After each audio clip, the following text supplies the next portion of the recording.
په درې اړخیزه سیریز کې د افغانستان 19 کلنې کم عمره کرکټ ملي لوبډلې پاکستان لوبډلې ته په پایلوبه کې یو ستره ماته ورکړله. واقعا افغان ځوانانو په دغه سیریز کې ډېرې زبردسته بهترینې سیالۍ ترسره کړلې.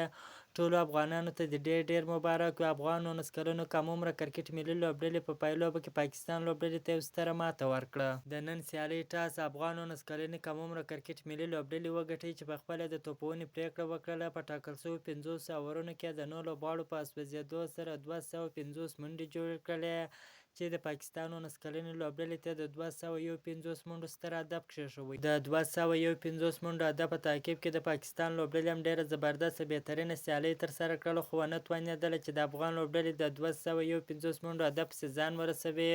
ټوله لوبډله په 290 منډو په 48 اورونو کې وسوځېدله چې د افغان لوبډلې څخه په درې اړخیزه سیریز په پایلوبه کې په 21 منډو په توپیر ستره ماته وخوړه. په دغه درې اړخیزه سیریز کې د افغانستان 19 کلنې کم عمره کرکټ ملي لوبډلې ډېرې زبردسته بهترینې سیالۍ ترسره کړلې، هغه که ډګر ساتنه وه، که توپ اچونه وه، که توپونه وه. په درې واړو برخو کې ډېرې زبردسته بهترینې سیالۍ ترسره کړلې چې داسې پرله پسې دوه واره متحده عربي امارات لوبډلې ته ماته ورکړلې. دا ځل یې پاکستان لوبډلې ته په دوه سیالیو کې سترې ماتې ورکړلې.